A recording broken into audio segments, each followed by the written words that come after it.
confirmen.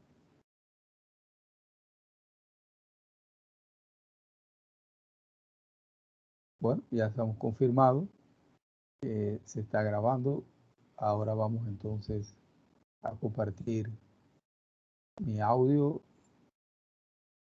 y mi video.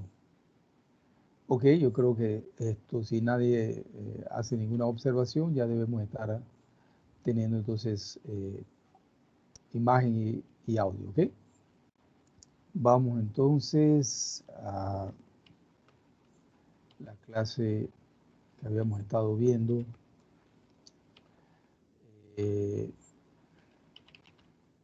Estábamos aquí, si mal no recuerdo. Básicamente estábamos allí. Ok, vamos para allá. Ok, nosotros habíamos hecho un tratamiento, lo voy a resumir así a grandes rasgos. Habíamos partido del potencial vectorial magnético para una densidad de corriente eléctrica volumétrica libre. Habíamos considerado que estábamos con un material magnético, entonces queríamos encontrar la contribución que hace ese material magnético al potencial vectorial magnético. Entonces, para eso hicimos algunas consideraciones. Tomamos que el field point, el vector de coordenadas del field point fuese mucho mayor que el de las vector de coordenadas de la source point. Y hicimos una expansión en serie de Taylor hasta el segundo término, y ese segundo término nos dio entonces la contribución que hace el material. Básicamente entonces ese segundo término nos dio origen a la expresión de M minúscula, que es entonces el dipolo magnético, momento de dipolo magnético. Por analogía con la electrostática, vimos que ese término de dipolo eléctrico era muy parecido al de dipolo magnético, y dijimos, bueno, por analogía podemos decir que esto es un momento de dipolo magnético. Ahí entonces procedimos a dar algunas aclaraciones sobre si una espira de corriente, un dipolo magnético puede representar una espira de corriente o viceversa. Eso porque encontramos entonces en la interpretación que existe un magnetismo electrónico, que es orbital y de spin, y que ese magnetismo se puede explicar a través del modelo de la espira de corriente. Entonces, hecho eso, entonces nosotros continuamos aplicando campo magnético externo al material, y lo que estaba sucediendo es que básicamente entonces los momentos magnéticos, las espiras de corriente atómicas, se alinean con ese campo magnético externo aplicado, ¿no? Eso nos permitía a nosotros definir el concepto del vector de magnetización como momento de dipolo magnético por unidad de volumen del material.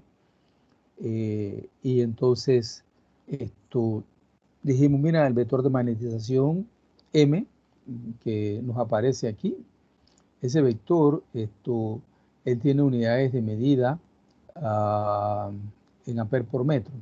Y dijimos H, intensidad de campo magnético, también tiene las mismas unidades de medida. Por lo tanto, M, vector de magnetización, él es un campo magnético, solo que interno, y él aparece cuando nosotros aplicamos el campo magnético externo. Entonces, dijimos, bueno, hay alguien que internamente nos está generando un campo magnético, hay una fuente generadora de campo internamente que genera ese campo interno. Entonces dijimos, bueno, ahora tenemos que encontrar qué forma tienen esas fuentes de campo magnético. Y todo lo hemos ido construyendo basado, dando siempre una ojeada y haciendo mención a lo que habíamos visto, por ejemplo, en electrostática, cuando colocábamos un dieléctrico.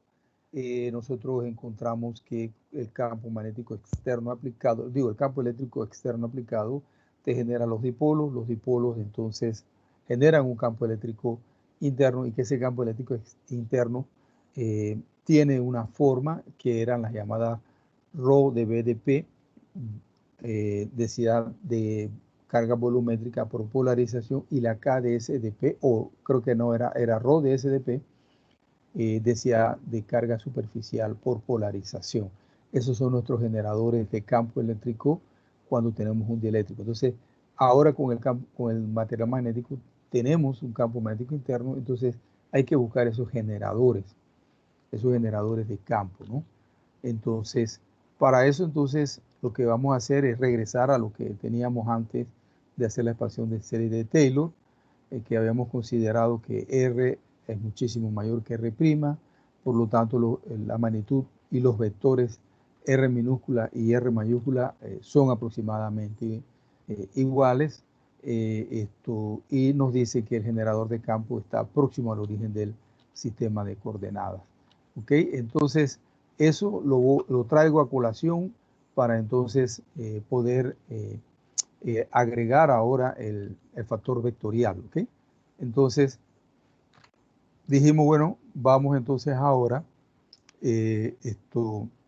a colocar todo esta expresión aquí, y vamos a trabajar de aquí en adelante solo con esta expresión, que es la información que viene del material magnético. Esta información acá ya la conocemos. Entonces, hemos puesto esta expresión aquí en función entonces ¿cómo te puedo decir? En función del factor vectorial, ¿ok? Entonces, hecho eso, ahí dijimos entonces, recordamos que habíamos hecho esto en TEN 1, el factor vectorial lo habíamos reemplazado como el gradiente negativo del factor escalar. Entonces dijimos, bueno, con eso tú consideras que Nabla actúa sobre las coordenadas de posición del fuel point, y puedes determinar la propiedad del campo que tú desees, ya sea densidad, flujo, potencial, lo que tú desees, cualquier propiedad, considerando que Nabla actúa sobre la coordenada de posición del fuel point. Pero bueno, ahí dijimos, mira, lo que queremos realmente es encontrar entonces qué forma tienen las cargas que me generan ese campo magnético interno. Para eso entonces hay que hacer con que Nabla actúe ahora sobre el R', sobre el source point.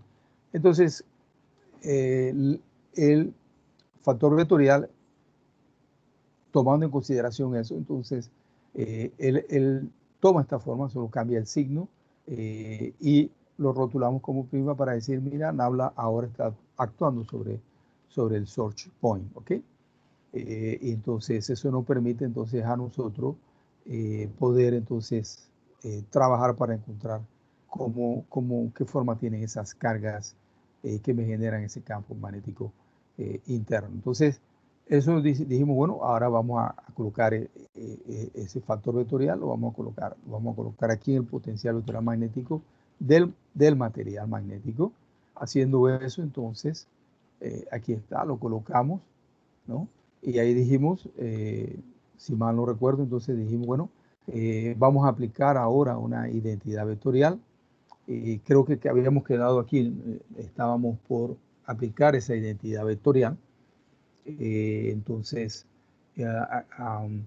claro, podrás observar que lo que me importa de esta identidad vectorial es este término aquí, que hemos aplicado a la propiedad anticonmutativa para poner aquí el negativo y ponerlo entonces, decir, bueno, F mayúscula es la magnetización, producto vectorial con Nabla, ¿no?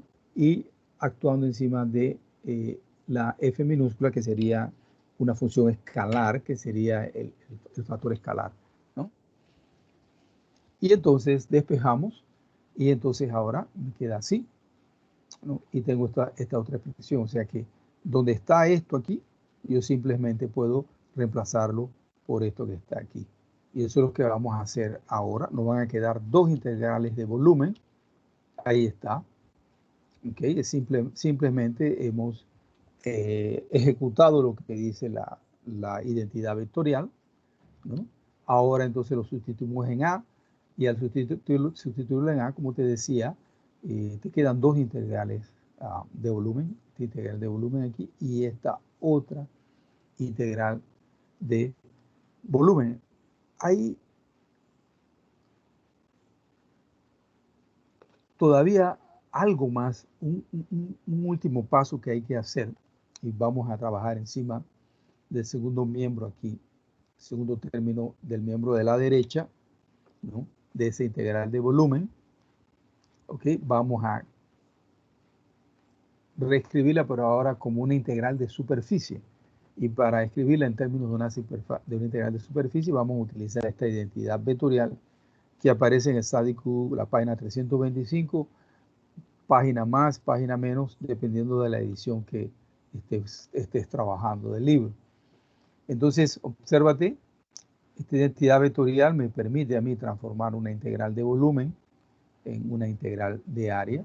Entonces, el rotacional de F sería igual entonces a F, producto vectorial de N, vector unitario normal de una superficie cerrada, observa que es una superficie cerrada, entonces por el dA, ¿ok? El diferencial de área. Entonces, mi F, pues claro, es la M, la magnetización, y entonces aplicando esta identidad vectorial en esta integral de volumen, la puedes reescribir de esta manera.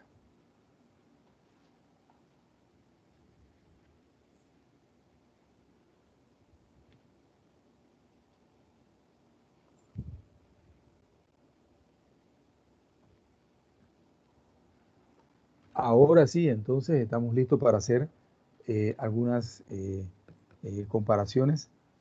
Bueno, aquí te dice, toma cuidado, N es tu vector unitario normal a la superficie. He repetido la expresión nuevamente. ¿Ok? Y entonces ahora vamos a recordar lo siguiente.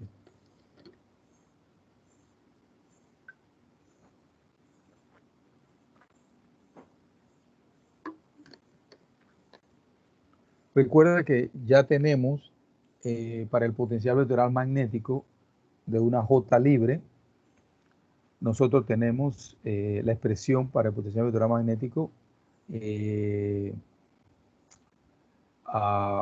tenemos una expresión para la parte de volumen y para la superficial, ¿ok? Entonces vamos para allá. Pero debemos recordar, este es el potencial vectorial magnético para una J libre. Y este es el potencial vectorial magnético para una densidad de corriente eléctrica libre. Entonces, queremos comparar la libre en volumétrica con esta expresión acá, que es para el material magnético, o sea que ahí no hay libre, y queremos comparar la superficial para una libre con entonces la superficial, pero ahora para una que no está libre, ¿no? Entonces, y haciendo las comparaciones, por ejemplo, comparando esta de aquí con la del volumen, con esta otra de acá que no está libre, nosotros pudiésemos llegar a decir o a definir una nueva J de una manera muy parecida que cuando trabajamos con un material dieléctrico que definimos una ρ de BDP. Entonces yo pudiese definir una J, pero una J sub M, una J por magnetización. Comparando las dos expresiones, yo podría decir, bueno, si esta es la J libre, quiere decir que mi J, que no es libre, es esta que está aquí, el rotacional de la magnetización. Y yo le digo, bueno, esta es una J por magnetización, que sería el rotacional de la magnetización. Y de la misma manera, algo parecido se puede hacer entonces con la K acá, aquí, diciendo, bueno, esta sería mi K, magnetización producto vectorial con N gorrito, es entonces, ahí está, es mi entonces densidad de corriente eléctrica superficial por magnetización. Entonces, hemos definido una densidad de corriente eléctrica volumétrica por magnetización, eso nota libre, y una densidad de corriente eléctrica superficial por magnetización. ¿Ok? Entonces, hay algo bastante interesante allí en esto, pues sobre todo en esta expresión que está aquí. Esta expresión se parece mucho a la expresión para la ley de Ampère, En la ley de Ampere lo que tú tienes es una J libre y tienes el rotacional de H. H es intensidad de campo magnético, tiene las mismas unidades de medida que la magnetización. Entonces, esta expresión aquí es un generador de campo magnético, ¿ok? Es un generador de campo magnético. Esto es una J. La J me genera un campo magnético interno que es la M, ¿ok? Esto, y yo podría pensar en esto como la ley de Ampere, pero la ley de Ampere dentro del material magnético. Ahí están nuevamente las dos expresiones.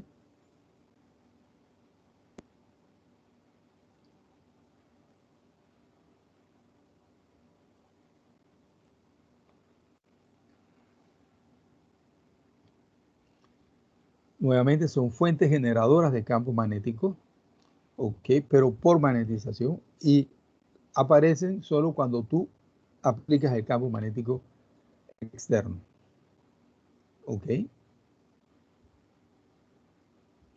Es una contribución realizada por átomos y moléculas que componen el material magnético.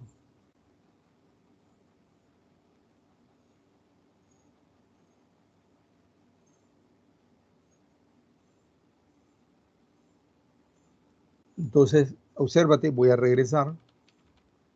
Aquí mi A, por ejemplo, mi potencial vectorial magnético, él me aparece con dos términos, una volumétrica y una superficial. Entonces, eso quiere decir que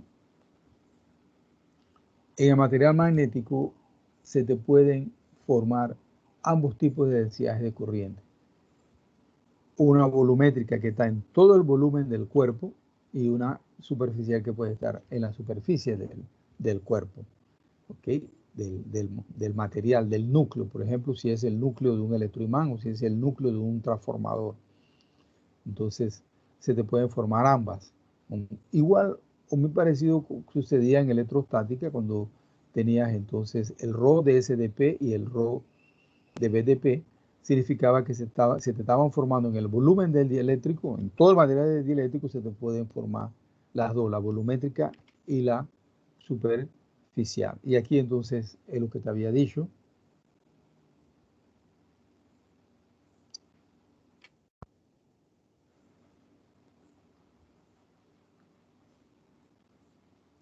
J sub M, K sub M, son los análogos magnéticos a ρ de BDP y a ρ de SDP. Entonces, observa, esto es electrostática y esto es magnetostática. Obsérvate que son análogos, o sea, son similares, pero obsérvate que la característica vectorial es diferente.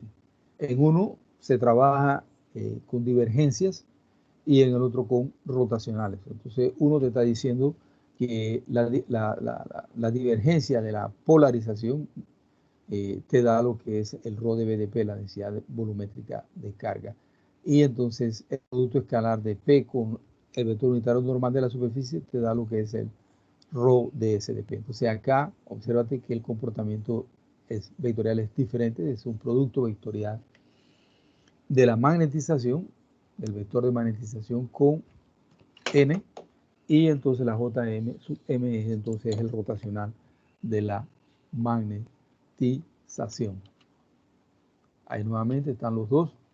Y ahora comenzamos a hacer algún tipo de consideraciones, pero antes de hacer las consideraciones, no sé si alguien tiene alguna pregunta, alguna duda, quiera hacer alguna contribución.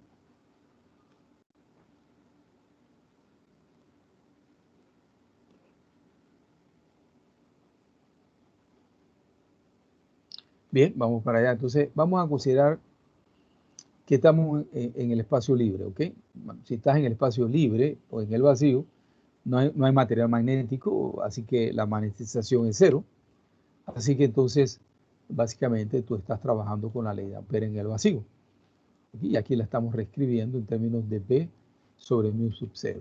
¿Ok? Esa es la ley de Ampere en el vacío.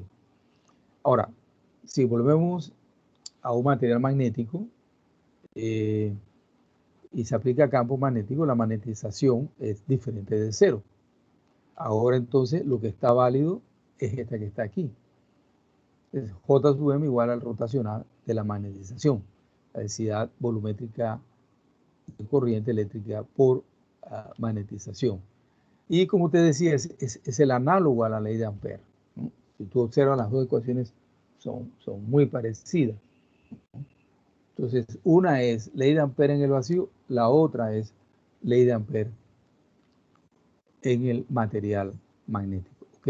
Entonces, si tú quieres llevar en consideración ambas contribuciones, harías lo siguiente, entonces.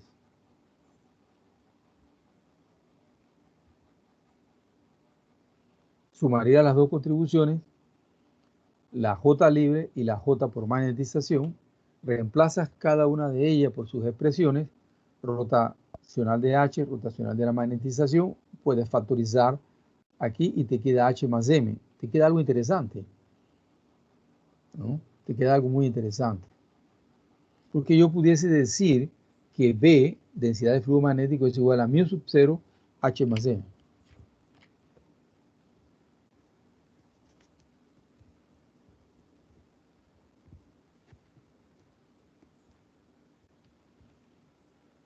¿Ok? Entonces, esa expresión nosotros ya la habíamos visto anteriormente. La habíamos visto en el vacío, o sea que M era 0 y habíamos dicho que B es igual a μ sub 0 por H, esto en el vacío o en el espacio libre. Y eso lo vimos, pero lo vimos por analogía con el campo eléctrico, en donde la densidad de flujo eléctrico era igual a epsilon sub 0 multiplicado por la intensidad de campo eléctrico.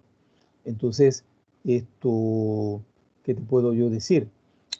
Dijimos, bueno, por analogía también en magnetostática yo tendré una densidad de flujo magnético, tendré una intensidad de campo magnético.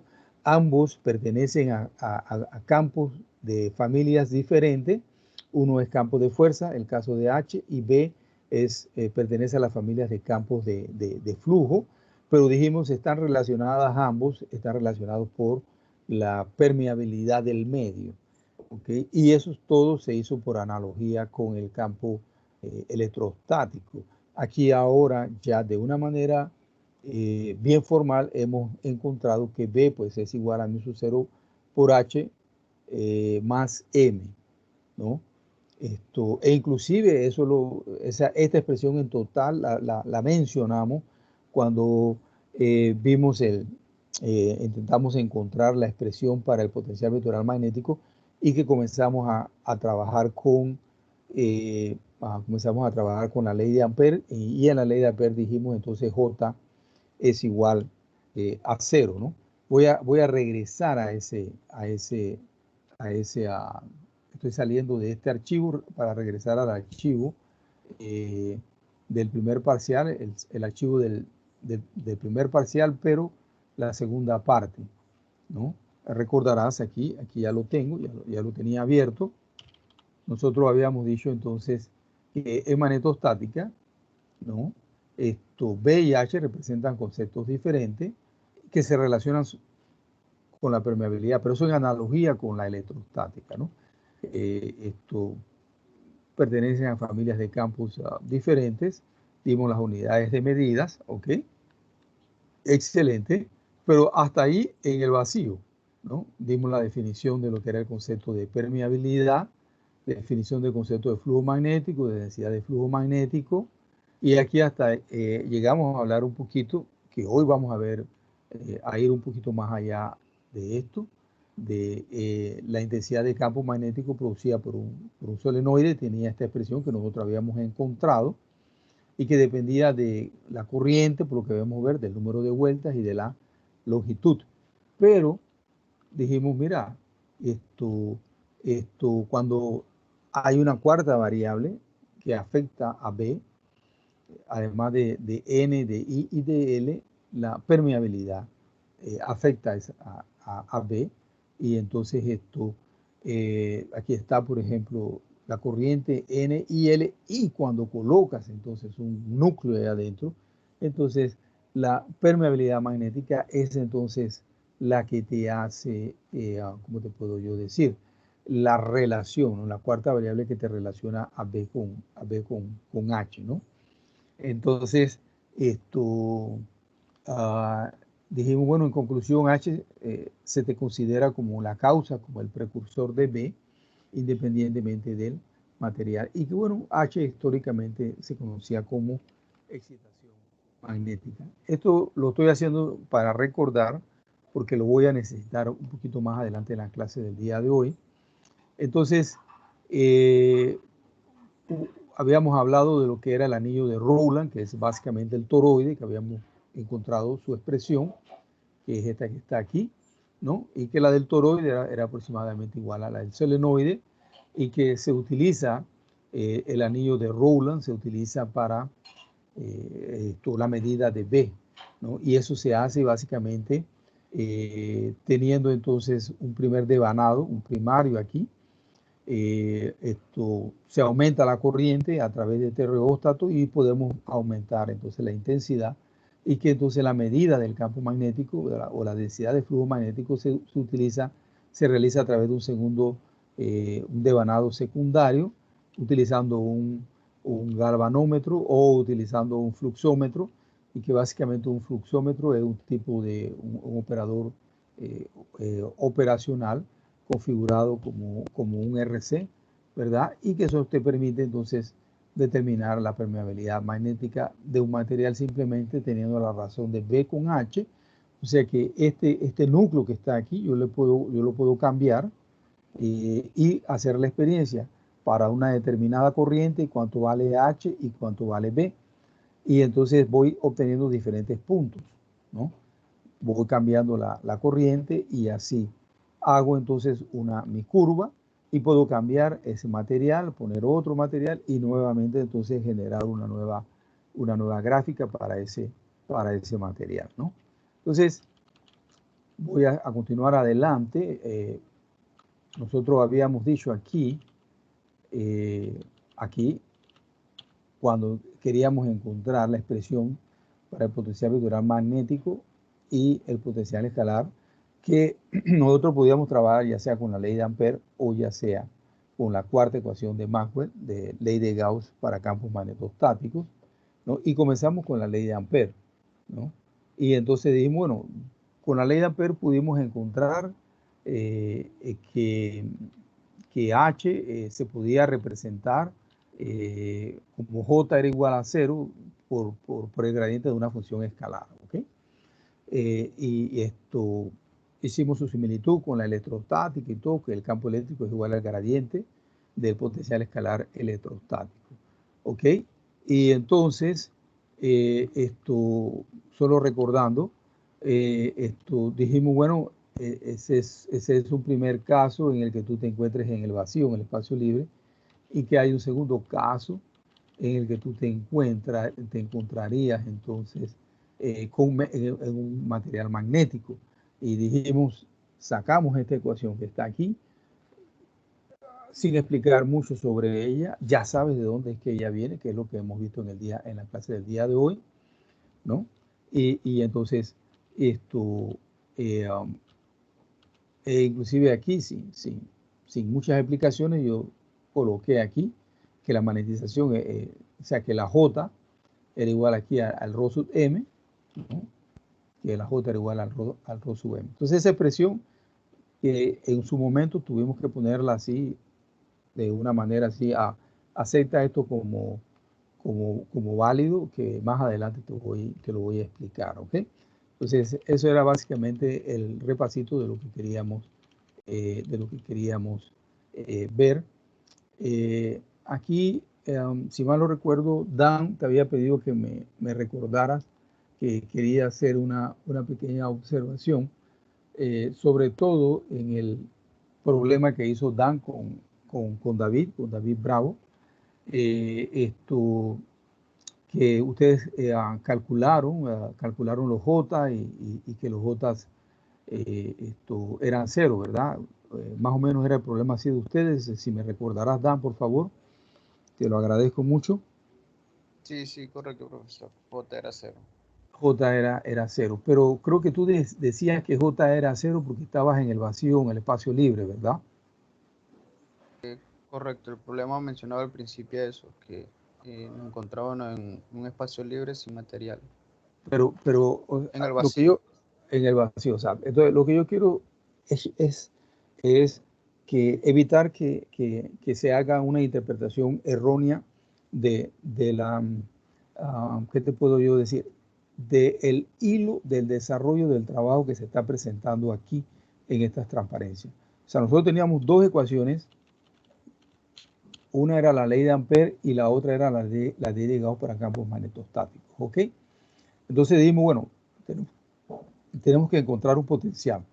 Y bueno, vamos a trabajar primero con la ley de Ampere, ¿ok? Y dijimos, bueno, vamos a trabajar con la ley de Ampere, pero vamos a considerar que J vale cero, ¿ok? Y entonces J valía cero, ya sea en el vacío o en el espacio libre, o cuando yo tenía un material magnético, ¿ok? No es el hecho que se está pasando o se pasó la idea errónea de que cuando yo estoy en el vacío J siempre será cero. Eso no es correcto. Yo puedo estar en el vacío y J puede ser diferente de cero, ¿no? Esa era la observación que quería hacerles y le había solicitado a Dan que me lo recordara. Gracias, Dan, por recordármelo, porque tú puedes estar en el vacío y J puede ser diferente de cero. De hecho, por ejemplo, piénsate, por ejemplo, Marte, la Tierra, el Perseverance, Curiosity y una serie de rovers están en Marte. Entre ambos planetas existe un vacío. Sin embargo, hay envío de información, hay densidades de corriente entre ambos planetas. Otro ejemplo sería, recordarán aquellos televisores o aquellas pantallas de televisión que no eran planas, sino que trabajaban en base a tubos de rayos catódicos. Allá adentro, en esos tubos de rayos catódicos, se hacía vacío. Y entonces, ahí estamos en el vacío, hay un espacio libre, no hay nada entre el emisor, que era un cañón de electrones, y la pantalla, ¿no? Entonces, tú aplicabas ese emisor, que era un cañón de electrones, que estaba constituido, ¿qué te puedo yo decir? Había emisión termoiónica, había un cátodo allí, se aplicaba una diferencia de potencial, y se arrancaban electrones de ese cátodo, y esos electrones se aceleraban contra la pantalla. Entonces, eso está en vacío.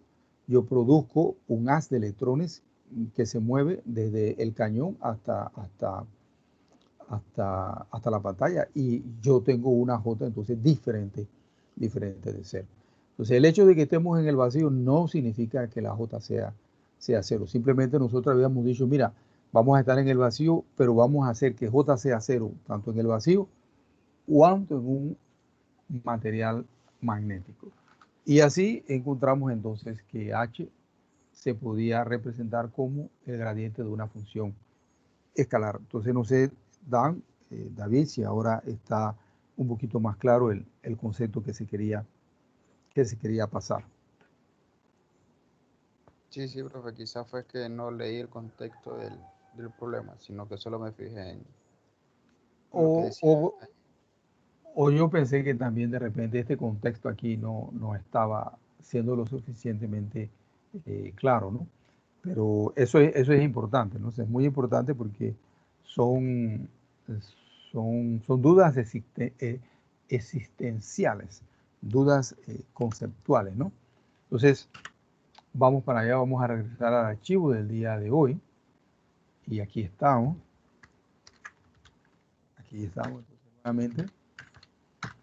Y ahí tenemos entonces nuestra B definida como mu sub 0 multiplicado por H más M, ¿no?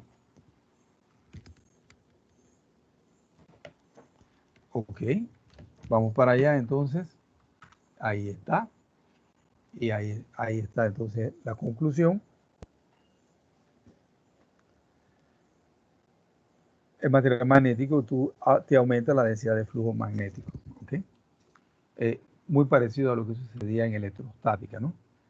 Ahora mira, vamos a ver un tipo de material especial, que es el material magnético lineal, homogéneo, isotrópico, así como hicimos cuando vimos materiales dieléctricos, ¿verdad? Vimos los lineales, homogéneos y los isotrópicos. Entonces, para este tipo de material, si tú tienes H, aumentas H, la magnetización aumenta de manera proporcional. Entonces, hay una, ¿cómo te puedo yo decir?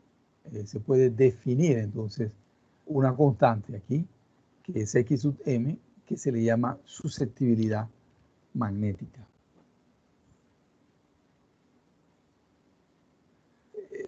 Es una medida de lo cuán sensible es el material magnético al campo magnético que está aplicado. Entonces, ya los materiales ellos están en tablas. X material ya se sabe cuánto es de susceptibilidad magnética. ¿Ok? Pues tú puedes escoger en tu diseño, como un ingeniero, ya tú puedes escoger, yo voy a escoger este material porque él tiene una susceptibilidad de tal que es la que me interesaría. Entonces, además de eso, la susceptibilidad magnética es una cantidad adimensional, ¿ok? Su análogo en electrostática tú lo conoces como la susceptibilidad eléctrica, ¿ok? Entonces, susceptibilidad eléctrica, susceptibilidad magnética son características macroscópicas del material, ¿no? Entonces, sustituimos en la expresión para B y entonces aquí en vez de poner M, pues ponemos X sub M por H. Aquí factorizamos por H y me queda aquí 1 más XM, que lo voy a definir, ¿no?, como mu sub R, que es la permeabilidad relativa. 1 más XM es la permeabilidad relativa y continúa siendo una cantidad adimensional, porque a la susceptibilidad lo único que he hecho es sumarle 1. Y aquí está su análogo. En electrostática era la permitividad relativa o constante dieléctrica. 1 más la susceptibilidad eléctrica. ¿Okay? Ambas cantidades adimensionales. Entonces vamos para allá. Y ahora yo voy a definir la permeabilidad del material magnético como el producto de mu sub 0 por mu sub R. Y esa permeabilidad, entonces, hasta aquí la relativa sin dimensiones, pero ya mu sub 0 sí tiene dimensiones, por lo tanto mu va a tener dimensiones que sería Henry sobre metro.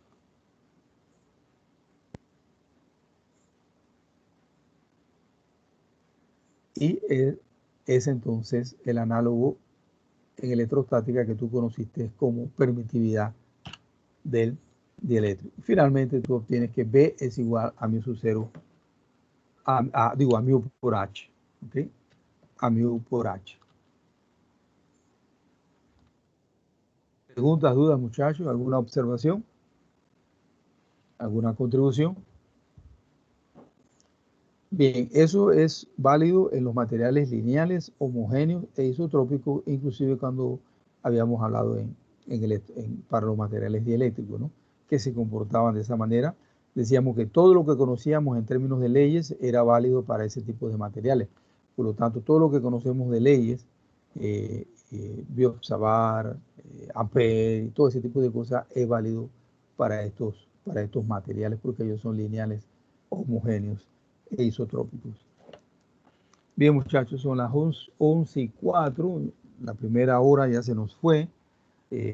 No quiero comenzar la explicación del gráfico de la magnetización, porque toma un poquito más de 5 minutos, entonces lo que vamos a hacer es tomar nuestros 5 minutos para estirar las piernas y descansar la vista, y regresamos entonces exactamente a las 11:10, ¿ok? Mi celular dice ya que son las 11:05 ya, y entonces regresamos a las 11:10 para la segunda hora.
Ok, muchachos, estamos de vuelta.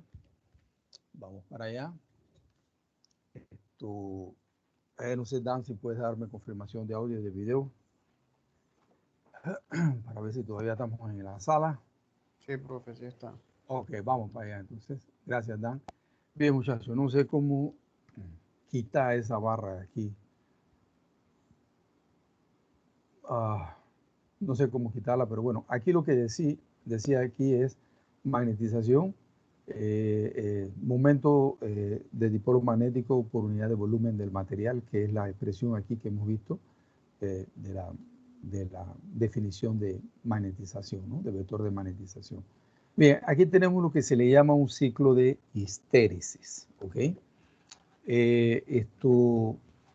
Y lo vamos a explicar de la siguiente manera. En la vertical tenemos la magnetización y en la horizontal tenemos la intensidad de campo magnético aplicado, ¿ok? Entonces, generalmente cuando tú inicias, tu campo magnético aplicado es 0 y ahí tú comienzas a aumentar tu campo magnético. Entonces, llega un momento en el que esto comienza a lo que diríamos saturarse, ya va a alinearse o tener la tendencia a ponerse paralelo con el eje horizontal. Entonces, en ese momento, lo que estás haciendo es aplicando campo magnético y estás comenzando entonces a, ¿cómo te puedo yo decir? A alinear los momentos magnéticos. Recuerde que son espiritas, ¿no? El momento de dipolo magnético de electrones son espiritas, entonces lo que usted está haciendo es alineando esos momentos magnéticos. Entonces, cuando tú llegas aquí a lo que se le conoce con el nombre de magnetización de saturación, lo que tú has hecho es alinear los momentos magnéticos, ¿ok? Entonces, cuando tú comienzas, que sales de la saturación y vas a regresar, entonces disminuyes el campo magnético. Entonces, en principio tú pensarías que regresarías nuevamente a cero y en realidad en la práctica eso no es lo que sucede. Tú comienzas a describir, entonces disminuyes el campo magnético y llegas a tocarte con el eje vertical en lo que se le conoce como el punto de magnetización remanente. En este punto, tu campo eléctrico disminuyó a cero. Campo magnético disminuyó a cero, el aplicado H. Pero tienes una magnetización remanente. Entonces, lo que estamos haciendo aquí es algo muy parecido a lo que es el anillo de Rowland. ¿Entiendes? Tenías tu primer devanado, ok. Eh, aumentas la corriente, aumentas la intensidad de campo magnético. Pero ahora, en vez de medir B, lo que no estamos haciendo es estamos midiendo la M, la magnetización. Entonces, cuando en el anillo de Rowland la H se hace cero, no hay campo magnético aplicado, pero sí tienes una magnetización. Entonces, quiere decir que tu material ahora quedó magnetizado. Se ha convertido en un imán permanente. Por eso es que él no regresa a cero. Por eso es que él no hace esta vuelta aquí a cero. ¿Okay? Él no regresa aquí a cero. Porque él se ha convertido, aplicaste el campo magnético, llegaste hasta la saturación y lo convertiste entonces en un imán. Entonces, ahora lo que vamos a hacer es lo siguiente, vamos a invertir la corriente de manera tal de poder generar un campo magnético negativo. Entonces, tú comienzas a aumentar ese campo magnético, ¿ok? Aumentar esa corriente, ese campo magnético, y entonces lo que estás haciendo es que el material que lo habías magnetizado, él está perdiendo esa magnetización remanente está disminuyendo, y entonces para un campo H, llamado H sub C, llamado campo coercivo, tu magnetización remanente se ha hecho cero. El núcleo del anillo de Rowland ha perdido la magnetización que había ganado. Entonces, el campo coercivo H sub C es el campo magnético que se debe de aplicar para hacer con que la magnetización remanente sea cero. Ahí sí entonces tú comienzas o continúas aumentando la corriente eléctrica, el campo magnético, la H, entonces los momentos magnéticos se van a orientar, vas a entrar en la magnetización de saturación, pero ahora en el sentido opuesto. Si acá estaban a la derecha, ahora acá están entonces a la izquierda. ¿Okay? Entonces, en ambos extremos tienes una magnetización de saturación. Cuando estás en el campo coercivo, entonces los momentos magnéticos que componen el material, observa, ellos están entonces distribuidos de una manera aleatoria, porque has perdido la magnetización remanente. ¿Okay? Entonces, toda magnetización de saturación, campo magnético negativo, ahora comienzo a disminuir la corriente, campo magnético disminuye y nuevamente entonces aquí tengo una magnetización remanente, pero ahora de valor contrario al que tenía anteriormente. He vuelto a ganar nuevamente, entonces, como te puedo decir, a tener un imán permanente. A tener un imán permanente. Entonces, continuamos, entonces, ahora a aumentar entonces la intensidad de campo magnético, pero positivo. Y nuevamente, entonces, he hecho con que esa magnetización remanente vuelva a ser cero. O sea, tengo el campo coercivo nuevamente, del lado positivo y del lado negativo, ¿no? Y entonces, obsérvate la distribución aleatoria de los momentos magnéticos que hacen el vector de magnetización. Entonces, si esto es una distribución aleatoria, si tú sumas todos estos momentos magnéticos, al final del día, es una suma vectorial, M va a ser igual a 0 en ambos puntos del H coercivo positivo y el H coercivo negativo. Esa magnetización será 0. ¿Ok? Continuamos aumentando la corriente del campo magnético y volvemos entonces a la magnetización de saturación y ahora entonces con todos los momentos magnéticos del material orientado hacia el lado tuyo derecho. Eso es lo que se le conoce con el nombre de un ciclo de histéresis. No sé si alguien tiene alguna pregunta, alguna contribución que quiera realizar.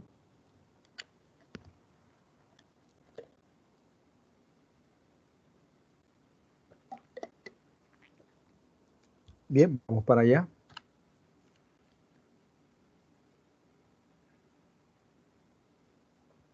Bien, ahora observa, nuevamente vuelvo a tener el mismo tipo de curva, ¿ok? Pero ahora en la horizontal tengo a B, densidad de flujo magnético en función de H, ¿ok? Y es un ciclo de histéresis de materiales, estos son característicos de materiales ferromagnéticos, ¿no? Histéresis o irreversibilidad, ¿ok? Significa una inercia, significa retardo, ¿ok? Eso es lo que significa histéresis, inercia o retardo. Entonces, es una palabra griega que se aplica a todo fenómeno, observa, a todo fenómeno en que el efecto en este caso es la magnetización, es la densidad de flujo magnético, se queda atrás de la causa, que es H, la intensidad de campo magnético. Recuérdate que casualmente hoy traje a colación el asunto del anillo de Rowland y ese tipo de cosas para recordarte que habíamos dicho que H era el precursor, ¿no? H era la causa, era el precursor de la densidad de flujo magnético, porque en el anillo de Rowland tú tienes tu devanado primario, tienes tu potenciómetro, aumentas y vas aumentando H. H es la causa, H es el precursor y con el devanado secundario tú medías B, la densidad de flujo magnético. Entonces, histéresis es la palabra griega que se aplica a todo fenómeno en el que el efecto se queda atrás de la causa, de H. H es entonces la causa del precursor y B o M es entonces el efecto, ¿no? Entonces recuérdate, histéresis es eso, es inercia, es retardo, lo que coincide entonces con la palabra griega de que el efecto se queda atrás de la causa.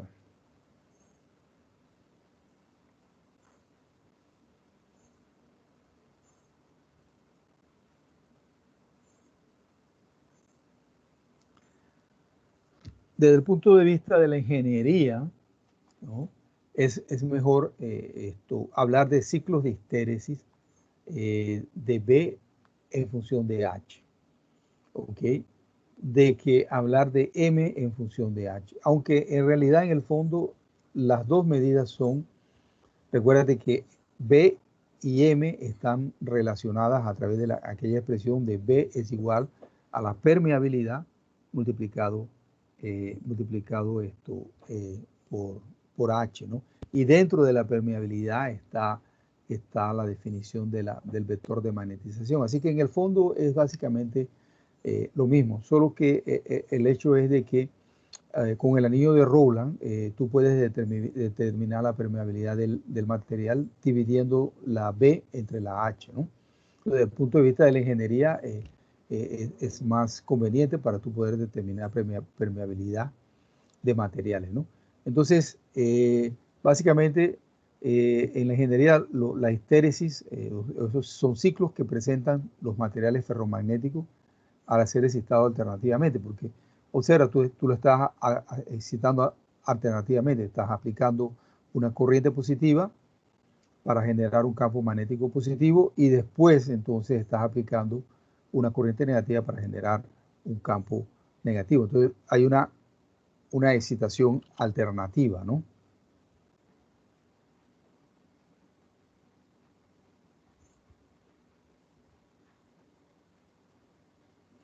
De la misma manera en la que tenías una magnetización remanente, pues ahora tienes una densidad de flujo magnético remanente en el punto en el que H es cero, lo que significa que el núcleo de tu anillo de Rowland se te convirtió en un imán permanente y nuevamente el concepto de campo coercivo, ¿no? Intensidad de campo magnético aplicado ahora, pero para hacer con que la densidad de flujo magnético remanente sea igual a cero.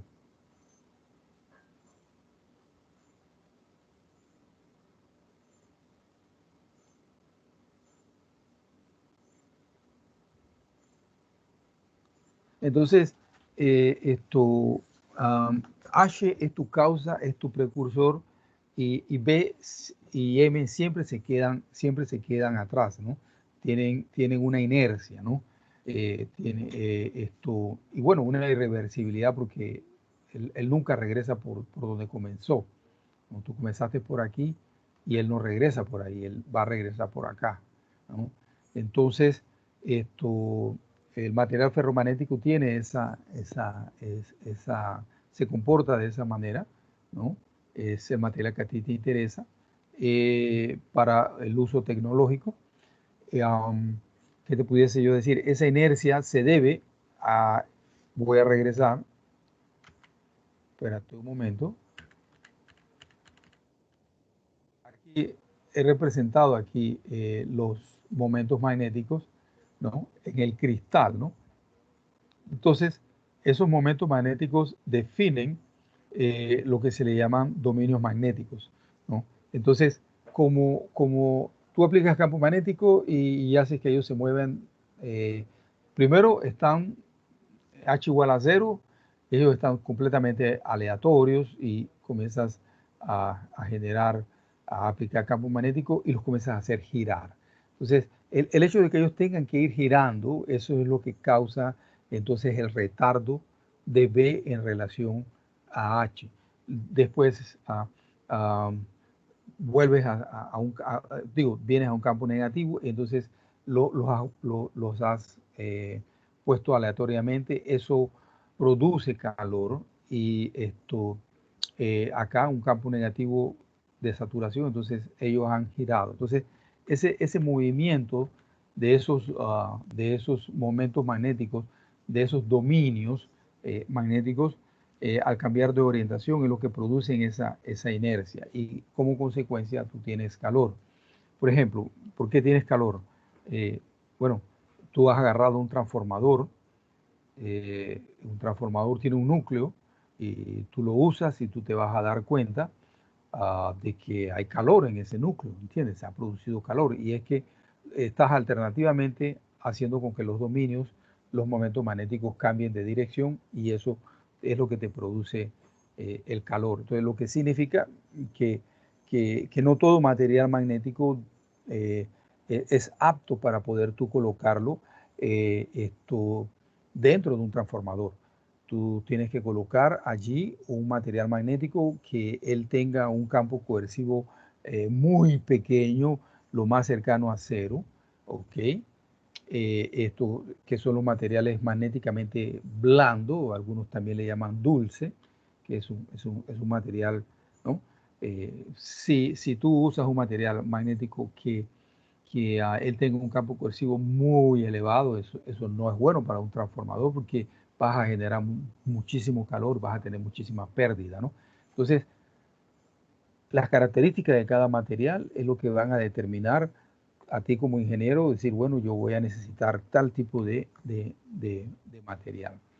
Entonces, una vez, por ejemplo, tú tienes un material magnético, lo has imantado, él tiene una magnetización remanente. Para que tú hagas ese imán permanente que has logrado, eh, se pierda completamente su magnetización.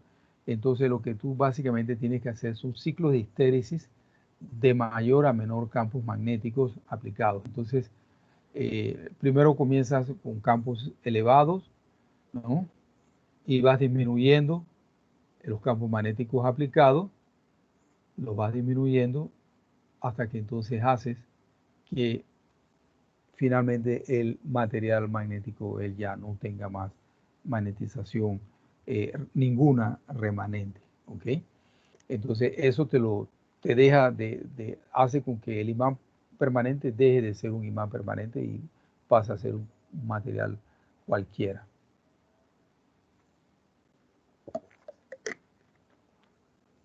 Vamos para allá entonces. Hasta aquí alguna pregunta, alguna duda, muchachos, alguna contribución.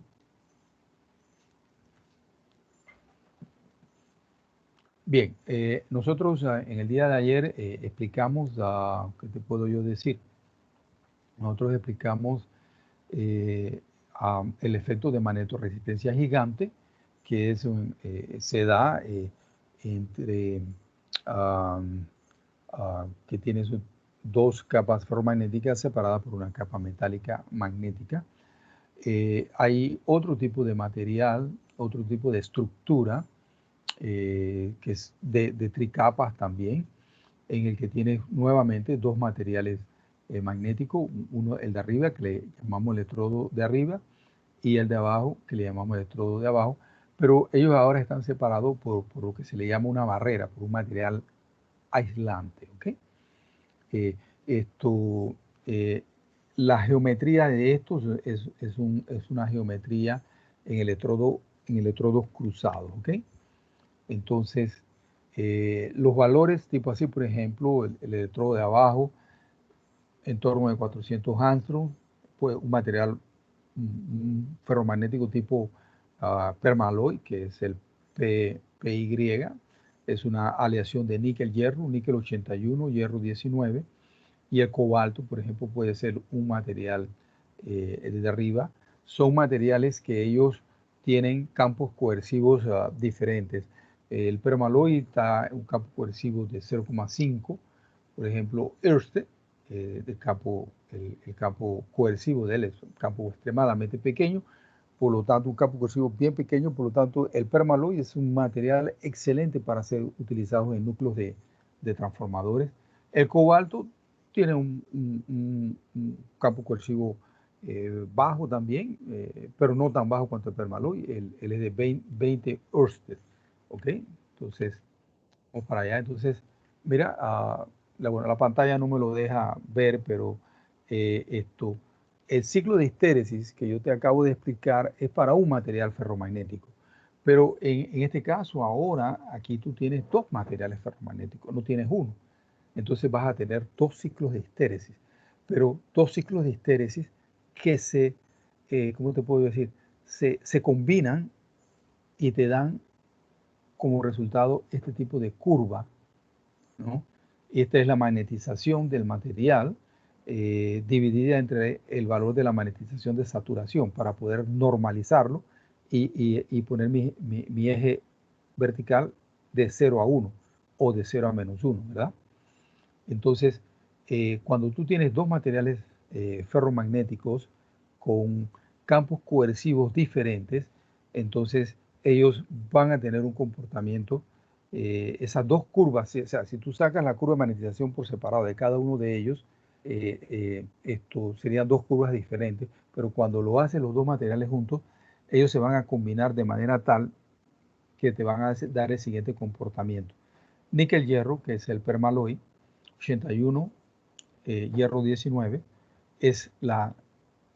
sus momentos magnéticos vienen representados por la flecha roja, cobalto por la flecha negra. Aquí estás en la magnetización de saturación, estás aplicando H aquí, de 0 a 200 Hz, que es un campo extremadamente pequeño.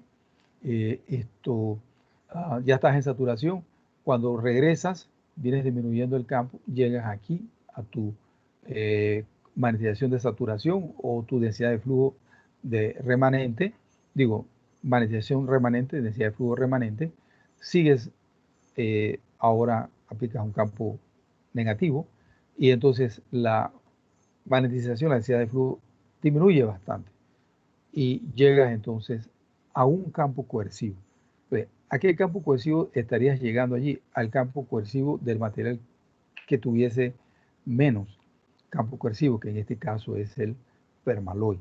Entonces, aquí lo que sucede entonces es que el permaloy, como ya alcanzó su campo coercivo, él va a girar su momento magnético.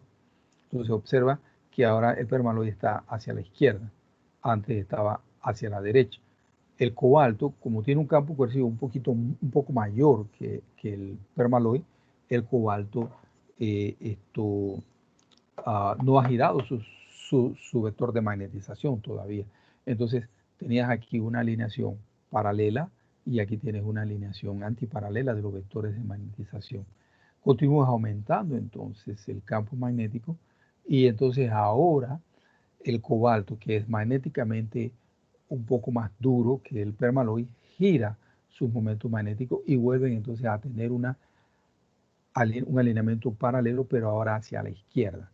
Nuevamente venimos, disminuimos el campo, llegamos a magnetización, densidad de flujo remanente, aumentamos más el campo magnético y nuevamente entonces nos encontramos con que llegamos primero al campo coercivo del permaloy y él va a girar sus momentos magnéticos, su vector de magnetización hacia la derecha.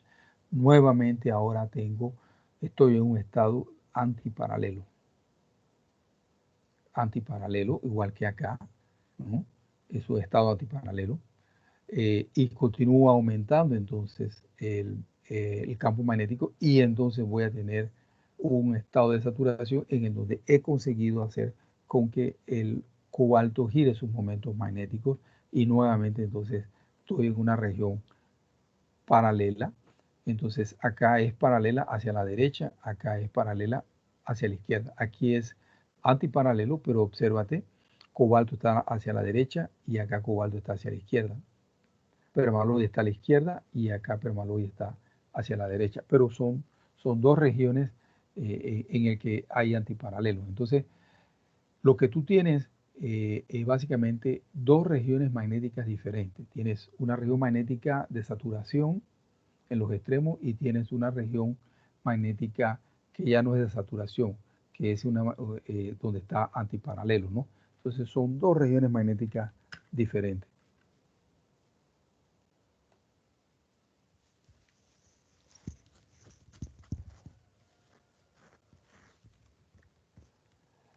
Como tú tienes dos materiales que tienen campos coercivos diferentes, eso es lo que te define, las dos regiones magnéticas diferentes, porque MTJ, yo creo que lo había definido el año pasado, de esta manera lo defino ahora. Esta estructura se le llama MTJ, Magnetic Tunneling Junction. Junction viene de juntura túnel magnética. Esto es una juntura túnel magnética. Es túnel porque la barrera es un material aislante, no es como la de GMR, que era la separación entre los electrodos se daba por un material metálico, ¿no?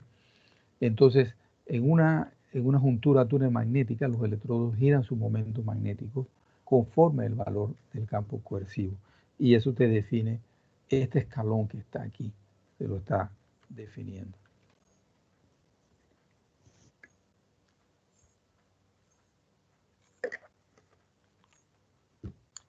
Ok, aquí nuevamente repitiendo lo mismo, ¿no? Okay, esa diferencia de campo coercivo, esto es la que entonces hace con que algunos vectores de magnetización giren antes, ¿no? Entonces, observen lo siguiente, muchachos. Esto es básicamente cosa muy actualizada que está utilizando conceptos que nosotros estamos aprendiendo en el curso, ¿no? Entonces, usamos conceptos que se aprenden en el curso en asuntos completamente de punta, que en tecnología de punta. Y te das cuenta, porque yo siempre le he dicho a mis estudiantes, nosotros aquí te damos los conceptos básicos y el resto pues es simplemente aplicar esos conceptos básicos a cosas que son de tecnología de punta, ¿no?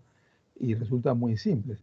Aquí, por ejemplo, es la misma juntura túnel magnética, voy a regresar, esta misma juntura túnel magnética, ahora en vez de realizar medidas magnéticas, voy a realizar medidas eléctricas, ¿no?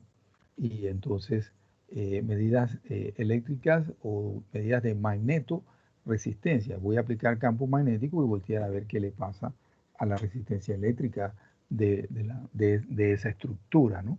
Entonces, esto, obsérvate, vamos a empezar, estamos en campo magnético aplicado, 100 Ørsted, estamos saturados, la resistencia es baja, es alrededor de 260 ohms, estamos alineados, un alineamiento paralelo.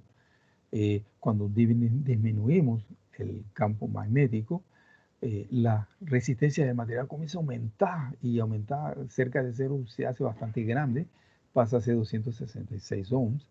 Y esto entonces significa que el permaloy ha girado sus momentos magnéticos ahora hacia la izquierda y estamos en un alineamiento antiparalelo.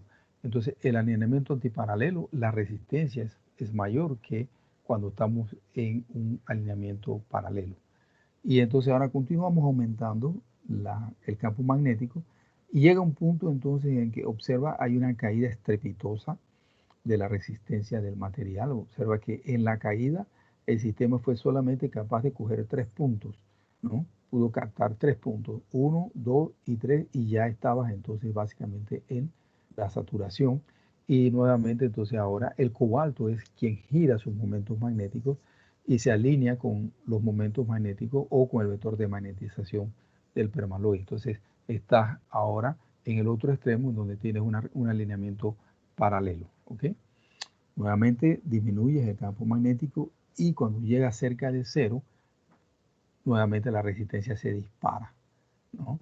Y se dispara y entonces ahora vuelves a tener entonces un alineamiento antiparalelo, ¿ok?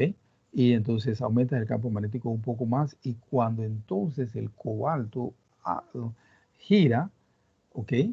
Entonces es que entras a la saturación y entonces tienes un estado de baja resistencia. Entonces alineamiento paralelo es estado de baja resistencia, alineamiento antiparalelo es un estado de alta resistencia. La resistencia antiparalela es mayor que la resistencia paralela y esto se conoce con el nombre de una válvula, con el nombre de una válvula magnética, porque esto es una válvula magnética. Lo que tú estás haciendo es que con el campo magnético lo que estás haciendo es controlar la resistencia del material. Entonces tienes un sistema binario que haces ese control del sistema binario a través del campo magnético. Tienes un sistema de baja resistencia, alta resistencia, y eso tú lo controlas con el campo magnético. Tienes un sensor de campo magnético o tienes un sistema para realizar y guardar información, ¿no? Un sistema de memoria magnética que son las Magnetic Random Access Memory y las MRAM. Esto se le conoce, muchachos, como el efecto de tunelamiento dependiente del spin. Eso es un efecto cuántico. O sea, cuando la IBM en el 95 saca el HP Titan, ese es históricamente el primer dispositivo que utiliza teoría cuántica, basado en teoría cuántica. ¿Ok? El efecto de tunelamiento de spin fue algo que ya se vio en 1995. ¿Ok? Esto, aunque se había visto en 1974 levemente, un trabajo que hizo el profesor Giulieri, en el 74 él consiguió ver el efecto de tunelamiento dependiente del spin. Él utilizó dos capas de hierro separadas por un semiconductor, que si mal no recuerdo era germanio, y él consiguió ver el efecto. ¿Okay? Pero quedó allí, más nadie lo pudo ver. Solo, si mal no recuerdo, el profesor Maekawa en Japón, cuando fue a la IBM a hacer un postdoctorado, él consiguió ver unas curvas ahí, más o menos, estas curvas que están aquí, que te estoy mostrando. El profesor Maekawa las consiguió ver, pero estaban medias que vean bastante feitas, ¿no? Porque ellos estaban teniendo un problema que en ese momento no se habían dado cuenta. Maekawa trabajaba con níquel como un material ferromagnético y entonces él oxidaba el níquel para formar el óxido de níquel. El óxido de níquel es un aislante, pero el óxido de níquel, además de ser un aislante, él es un antiferro.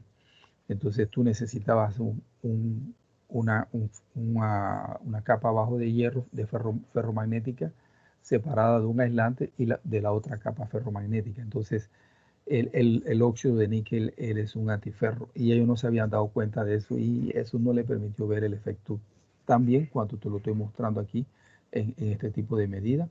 Esta es la curva que te había mostrado anteriormente de magnetización o de densidad de flujo magnético y esta es la curva que te acabo de mostrar de resistencia. Cuando tienes entonces, y es lo que es una válvula magnética, ¿no? Entonces, cuando tienes un alineamiento paralelo, magnetización de saturación de magnetización, tienes una resistencia baja, ¿ok? Y sucede en los extremos cuando tienes entonces un elemento antiparalelo, aquí por ejemplo, está alineado antiparalelamente, entonces tienes una resistencia alta, entonces estás tunelando, ¿no? Estás pasando electrones de o sea, obsérvate, tienes dos electrodos ferromagnéticos separados por un aislante, entonces estás consiguiendo con que pase electrones de un material ferromagnético al otro a través del material aislante. Entonces, por eso se llama tunelamiento. No, no es como el del GMR en el que el material que los estaba separando el espaciador era un material metálico. Aquí no. Aquí estás haciendo pasar electrones a través de un material aislante y él te aparece en en el otro material ferromagnético. Está generando una corriente. Entonces, eso se llama tunelamiento. Y entonces, tunelamiento dependiente del spin, porque a través del campo magnético tú estás controlando los momentos magnéticos de spin del electrón. O sea, estás controlando el vector de magnetización de el vector de magnetización de las capas ferromagnéticas. Aquí nuevamente la misma curva, solo que diseñadas a mano, bien cuadradas, ¿no? Bien cuadradotas, y acá la de la resistencia, obsérvate, bien cuadradotas, alta resistencia, esto tienes entonces, estás aquí en una magnetización antiparalela, alta resistencia, y pues cuando estás saturado, entonces tienes una baja resistencia, ¿no? Entonces eso es una válvula de spin. Son estructuras que las podemos entender y todo esto lo otro con lo que nosotros sabemos del curso, y son estructuras de tres capas, ¿no? Dos materiales ferromagnéticos separados por ¿cómo te puedo decir? Por un otro material. Entonces, si ese material, ese asterisco, pues es un metal, entonces el efecto se le llama magnetoresistencia gigante. Si ese material es en asterisco es un aislante, entonces el efecto se le llama magnetoresistencia túnel. Puede inclusive que no haya nada entre los dos materiales y que sea el vacío, por ejemplo, y entonces a ese efecto entonces se le llama ballistic magnetoresistance, magnetoresistencia balística. Pero lo cierto es que el efecto se da, ¿no? Y dependiendo del tipo de material, así entonces se le da un nombre al efecto. Pero es básicamente estructuras de 3 capas y variándose entonces quién es el que los está separando. Y eso es lo que hoy en día está literalmente bombando en las memorias magnéticas, ¿no? Está literalmente bombando, son nuestras memorias magnéticas de estado sólido, que ya de sus dispositivos o sea, ya son aparatos, ya, ¿no? Muchos de ustedes ya tienen esos dispositivos de estado sólido, aparatos funcionando con estado sólido, computadores, tablets y esto, lo otro. Entonces eso es lo que ha hecho que los computadores sean de menor tamaño, mucho más, ¿cómo te puedo yo decir? Mucho más de menor tamaño, muchísimo más rápido y que consumen mucha menos energía, ¿no? Las baterías son, ¿no? Y entonces estamos volando literalmente en términos tecnológicos y vamos a volar inclusive todavía muchísimo más porque se va a bajar todavía con los nuevos materiales que se están trabajando, se va a bajar todavía el término del consumo de energía y van a quedar inclusive muchísimo más rápido de lo que tú todavía conoces. Este es el llamado efecto túnel, muchachos. Tienes un material aquí ferromagnético, otro material ferromagnético acá, separado por una barrera. ¿Ok? Separado por una barrera. Esto lo saqué de Wikipedia. Wikipedia todavía nos sorprende un poco. Lo que está mostrando aquí es que básicamente tienes una onda, ¿no? Que viene, parte de la onda, ella se refleja, digo, se consigue atravesar, diríamos, parte de la onda tunela. Observa que parte de ella está tunelando, lo que quiere decir que tú tienes una corriente de tunelamiento, y parte de la onda también se refleja, regresa, ¿ok? Ella también entonces regresa.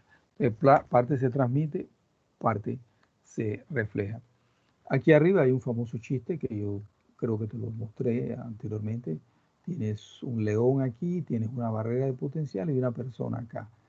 Entonces, desde el punto de vista de la mecánica clásica, la persona no tiene por qué preocuparse porque el león nunca va a atravesar esa barrera. Ahora, desde el punto de vista cuántico, la persona sí tendría que preocuparse. Observa que pasó, ¿no? Consiguió pasar, el león pudiese entonces pasar y la persona se tendría que preocupar. Ok, esto aquí es un chiste, esto acá es mecánica cuántica funcionando a millón, ¿no? ¿Y por qué esto es un chiste? Porque el electrón, no, digo, el león nunca va a conseguir pasar, ¿ok? Y él no va a conseguir pasar porque él está constituido de muchos electrones. Entonces, por ejemplo, tu cuerpo, mi cuerpo, el cuerpo de un electrón, digo, de un león, por ejemplo, se le puede asociar una onda, pero esa onda tiene una longitud de onda de 1 metro y hasta de 2 metros. Entonces, el efecto solamente se puede ver cuando la partícula, en el caso del electrón, tiene asociado una longitud de onda muy pequeña. Cuando la partícula tiene una longitud de onda asociada muy pequeña, del orden de la barrera, del espesor de la barrera, ahí entonces estamos hablando de longitudes de onda en Armstrong, ¿ok? Recuérdate que la barrera es, voy a regresar, yo te había puesto una barrera aquí y creo que te había puesto, la barrera no, tengo que corregir esto, la barrera es en torno de, aquí puse los valores del cobalto y del permaloy, pero no puse el valor de la barrera es en torno de 20 antros, no más de 20 antros, con más de 20 antros no hay tunelamiento, ¿ok? puede haber corriente, pero no será corriente de tunelamiento. Y entonces el efecto solamente se puede apreciar cuando la longitud de onda asociada a la partícula, en este caso el electrón, está en el orden de magnitud de la barrera. Entonces, o sea que esa barrera en términos de Armstrong, la longitud de onda del electrón está en términos de Armstrong. Ahí entonces tú sí consigues ver el efecto, tener una corriente de tunelamiento, ¿no? Y entonces del otro lado del electrodo te va a aparecer electrones. ¿Qué pasa adentro de la barrera? Pues eso nadie lo sabe y tampoco le interesa a la mecánica cuántica. A la mecánica cuántica solo le interesa que del lado izquierdo tiene una onda y que esa onda puede aparecer del otro lado. Eso es lo que le interesa a la mecánica cuántica. Ese es el llamado efecto túnel.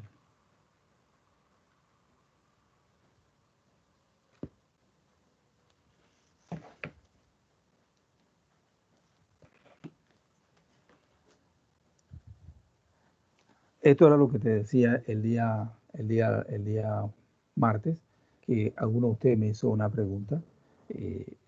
Traje Brian Greene, hace muchas cosas en YouTube. Él dice algo así como la teoría de Einstein de la relatividad, hace un fantástico trabajo pues para cosas que son grandes, ¿no? Y pues que se mueven a velocidades muy elevadas. Y la mecánica cuántica es fantástica, hace cosas muy fantásticas, pero para el otro lado del espectro, para cosas extremadamente pequeñas. Y era lo que yo te decía, zapatero a tu zapato. Einstein, su teoría aplica muy bien cosas gigantescas que se mueven a velocidades muy pequeñas. Mecánica cuántica para cosas extremadamente pequeñas.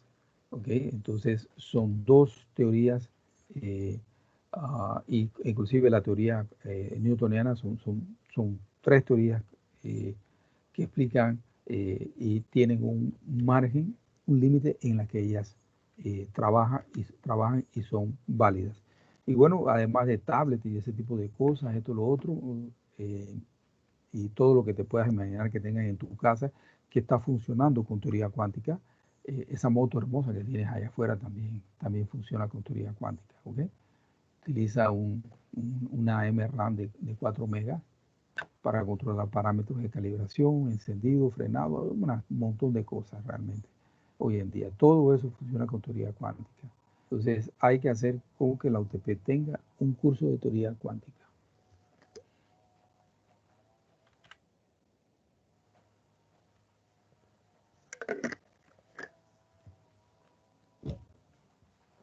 Preguntas, muchachos. Contribuciones.